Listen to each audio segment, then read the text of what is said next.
If Mike Smith does get fired, who will the Bucs replace him with?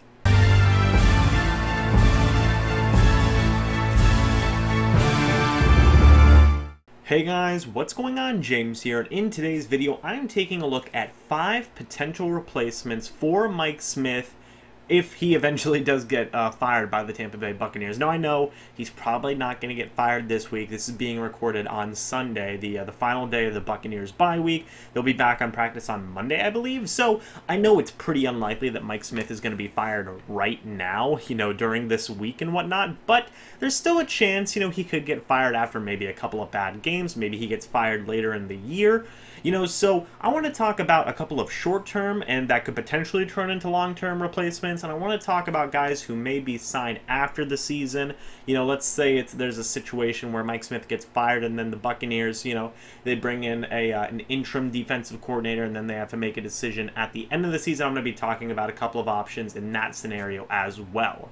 Now for the interim defensive coordinator situation, this is the short term, I guess you could say. So let's say, hypothetically, Mike Smith gets fired in Week 8, and the Buccaneers need a defensive coordinator from Week 9 all the way to Week 17. These are 2 guys who could fill in that role who are already on the team. And before I say them, I want to say honorable mention to Brett Maxey and John Hoke, the secondary and defensive back position coaches for the Bucs right now. I just couldn't really find a spot to fit them in, and they really haven't had any defensive coordinator or head coaching type experience before, so I did not decide to go with them.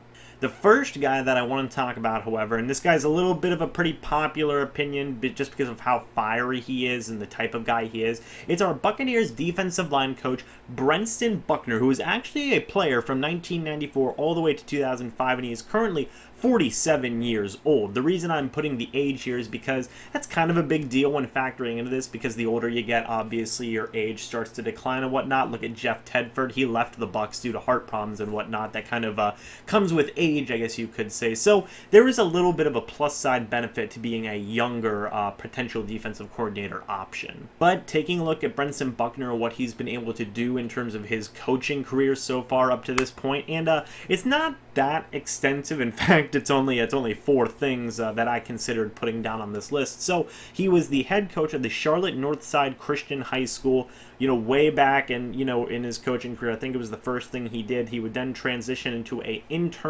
coaching internship role with the Pittsburgh Steelers, and then that would eventually lead to being the defensive line coach for the Arizona Cardinals and eventually the Tampa Bay Buccaneers. What a lot of people like about Brenton Buckner so far is that he's very passionate. He's young, at least for a coaching tree, at least in terms of a coaching staff type guy, he's young and whatnot, and he really connects well. He seems to garner the respect of not only players for the Tampa Bay Buccaneers, but players for the Arizona Cardinals. When he came from the Arizona Cardinals to the Tampa Bay Buccaneers, a lot of the Arizona Cardinals players, such as Tyrann Mathieu, among others, were saying, this guy, he's a future defensive coordinator, he's going to do great things and whatnot, he's awesome. And that was Tyrann Mathieu saying it, who wasn't even a defensive lineman. So that just kind of goes to show the effect that Brenton Buckner has, not just on the defensive line side of things, but also on the entirety of the defense, especially in Arizona and now in Tampa Bay.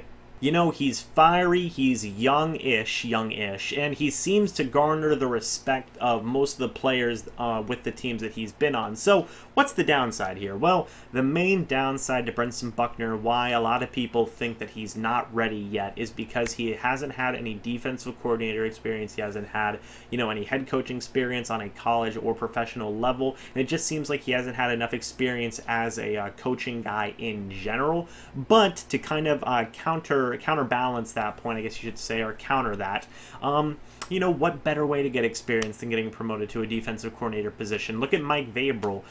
He was kind of in that same position where, he did have a little bit more experience than, say, Brenton Buckner, but he went right from a linebackers coach for a handful of teams to defensive coordinator and then just straight to head coach in a very short amount of time. So, I'm not saying that Brenton Buckner has to be a head coach right now, but I'm saying, it's not a bad option. And again, it's like one of those things where it's like, oh, how do you expect me to get experience at this thing if I don't get promoted or whatnot, or if I don't get the opportunity? So I think that he does deserve a fair shake at the opportunity if it does present itself, I guess I should say. He's one of the more likelier options on the Buccaneers, one of 2.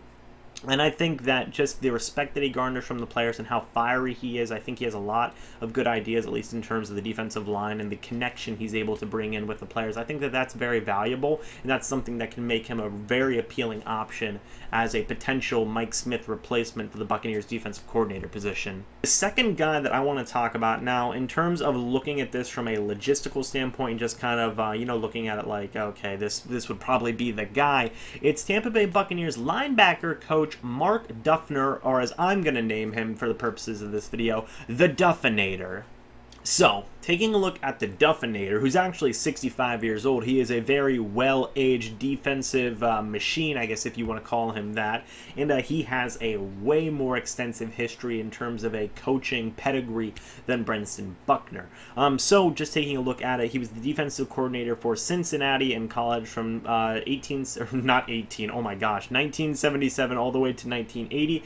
He was the defensive coordinator for Holy Cross from 1981 to 1985, and he was the defensive coordinator for the Cincinnati Bengals from 2001 to 2002. His role as the linebackers coach, he's been with the Cincinnati Bengals, the Green Bay Packers, the Jacksonville Jaguars, the Miami Dolphins, and the Tampa Bay Buccaneers. And fun fact, he was actually the linebackers coach for the Jacksonville Jaguars when Dirk Cutter, Mike Smith, and a potential guy on this list, when they were all there, he was there as well as the Jaguars linebacker coach. He was there for pretty much the entire time Mike Smith and Dirk Cutter were there, and he was even there a couple years after. So, that just shows how good he is. Because usually whenever they fire, the head coach or the defensive and offensive coordinators, they usually clear house, but he was actually able to stay on a couple extra years. That means he was actually doing a pretty darn good job of things.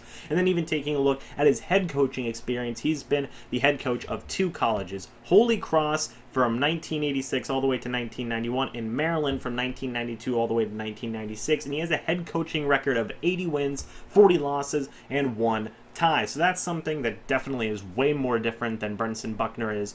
Mark Dufner has a little bit, the Duffinator has a little bit of a head coaching pedigree and whatnot. He's been a head coach before, he's been a defensive coordinator before for multiple teams, and he's been a very extensive history of being a linebackers coach for multiple teams as well, all at the NFL level minus a couple of cases. So he would probably be the top replacement option in terms of guys on the team. Brett Maxey, John Hoke, they're pretty nice guys, and Brenton Buckner, he has a lot of fire, and he seems like a pretty good option as well. But if I had to put my money on a short-term or interim replacement, I would put it on the Duffinator. Now I want to take a look at some guys who are outside the organization right now, guys who might have some jobs on other teams or don't have a job at all right now and could be potential replacements once the season is done. This is picking the situation of, okay, it's either the Buccaneers get rid of Mike Smith, they put in an interim guy like the Duffinator or Brenton Buckner, and then they make a decision at the end of the season, or they wait till the end of the season, fire Mike Smith, and then just bring in a whole new replacement altogether and skip the interim part. So these are 3 guys who could potentially fit that end of the season replacement role, and I want to start off with Jack Del Rio. Now, a lot of people want the 55-year-old former Jacksonville Jaguars, former Raiders head coach Jack Del Rio to be the eventual replacement for Mike Smith. He obviously wouldn't be the interim guy because he can't really, that just wouldn't work logistically, but a lot of people have Jack Del Rio as their pick to be the end of the season replacement for Mike Smith, and I can totally understand why. He would be one of my favorite picks as well, in terms of just his coaching pedigree and whatnot. Taking a look at it, he was the Panthers defensive coordinator from 2002, and he was the Broncos defensive coordinator from 2012 all the way to 2014. He was the linebackers coach for the New Orleans Saints and the Baltimore Ravens at one time in his career, and he was the head coach for the Jacksonville Jaguars from 2003 all the way to 2011. That was pretty much during the entirety, if not the entirety, of when Dirk Cutter and Mike Smith were there, so keep that one in mind. He was also the head coach from the Oakland Raiders from 2015 all the way to 2017, and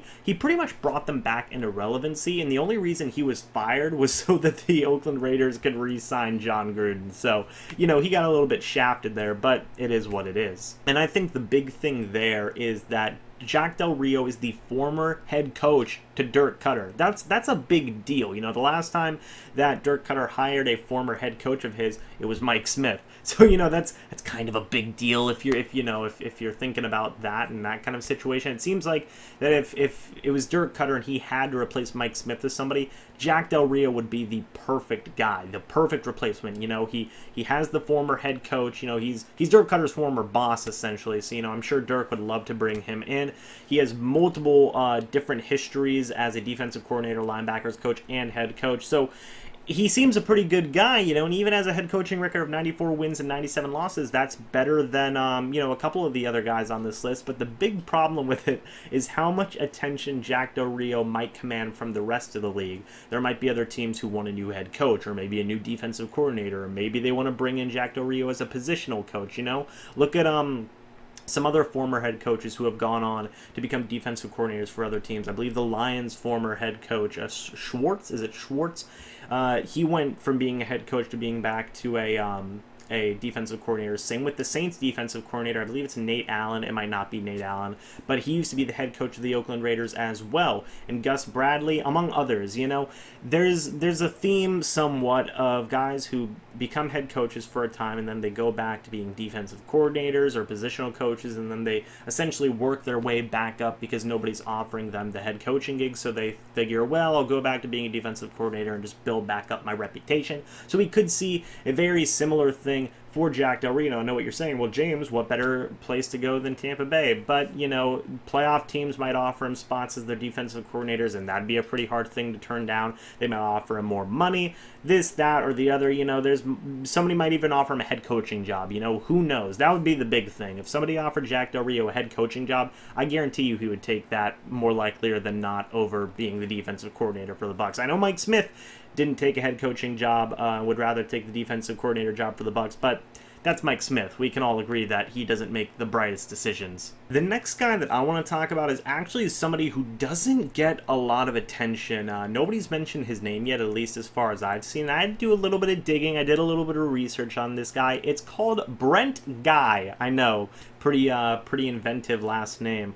And Brent Guy, actually, fun fact, was with Dirk Cutter during Dirk Cutter's head coaching career all but 2 years. So let's just take a little bit of a history look at Brent Guy. So he was the defensive coordinator for Boise State from 1998 to 2000. That was whenever Dirk Cutter was the head coach there. He was the defensive coordinator from Tulsa from 2011 to 2014. He was the defensive coordinator for Arizona State from 2001 to 2004. Again, pretty much the entirety of Dirk Cutter's time there at Arizona State as head coach. He was the defensive coordinator for Louisville in 2009. He was the defensive coordinator currently for FIU from 2017 to the present time, and he was the head coach of Utah State from 2005 to 2008, where he had a head coaching record of 9-38. So that's not very good, is it? But on the bright side, he was also the linebackers coach of Oklahoma State twice, Utah State, Louisville, UNLV, and Tulsa. So this is kind of a guy who has a lot, he has a very extensive history, much like Jack Del Rio as a defensive coordinator, linebackers coach, and head coach, and much like Mark Dufner as well.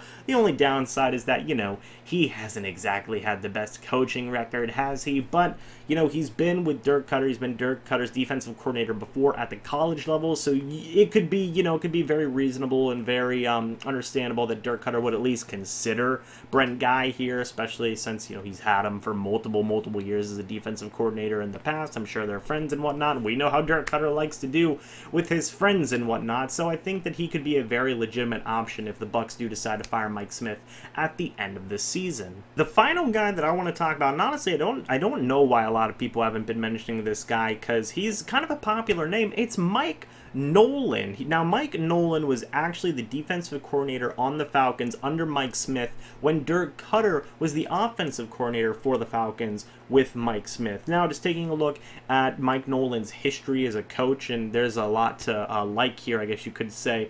He's been the defensive coordinator for the Giants from 1993 to 1996, the Redskins from 1997 to 1999, the Jets in the year 2000, the Ravens from 2002 to 2004, the Broncos in 2009, the Dolphins from 2010 to 2011, and the Falcons from 2012 to 2014. He was a linebackers coach for Stanford, Louisiana State, the Broncos, the Chargers, the Saints. He's 59 years old, and he was actually the head coach for the San Francisco 49ers from 2005 to 2008, where he had a final head coaching record of 18 wins and 37 losses. That's not good at all, is it? But obviously, with much of the candidates I've picked here, much actually, if not all of them, he has a connection to Dirk Koetter. He was with the Falcons when Dirk Koetter and Mike Smith were with the Falcons, so if it comes down to it, maybe the owners and Jason Licht say, "Hey, Dirk, you got to fire Mike Smith," or what if it's a decision where the owners and Jason Licht fire Mike Smith rather than Dirk Koetter firing Mike Smith? Maybe Dirk Koetter can, or maybe Mike Smith can give a couple of recommendations. Now, Dirk Koetter, he likes listening to Mike Smith and whatnot, so maybe he listens to a couple of these recommendations. He knows Mike Nolan, I'm sure they're friends. They have a past and whatnot. They were both with the Falcons together. They were both with a couple of other teams together. So they have a history together. They've known each other for years. So he's also a pretty likely option. He has another extensive history, much like Jack Del Rio, much like Mark Dufner, much like Brent Guy, Mike Nolan. These guys all have extensive histories, not just as linebackers, coaches, but as defensive coordinators and even head coaches. So I think that's a very appealing thing when you're looking for potential defensive coordinator replacements. But guys, that's the end of the video. Let me know what you guys think about all these replacements. Who would you like to see? I'm sure a lot of you are going to say Jack Del Rio, but hopefully I've piqued your interest a little bit with guys like Brent Guy, Mike Nolan, Mark Dufner, Brenton Buckner. Which one of, I know a lot of you are going to pick Jack Del Rio, but honestly, I like all 5 of them. I think all 5 of them would be pretty suitable replacements, but hopefully I enlightened you a little bit more on guys like Brent Guy and Mike Nolan, because I know a lot of people didn't know much about them, and I know a lot of people didn't know much about Mark Dufner, so hopefully I could fill you in a little bit. Again, thank you guys so much for watching. Go check out my Patreon and all that jazz. That's all in the description below. And again, thank you guys so much for watching. Hope y'all enjoyed, and as always, I will see you in the next video, but until then, and as always, goodbye for now, and go Bucs!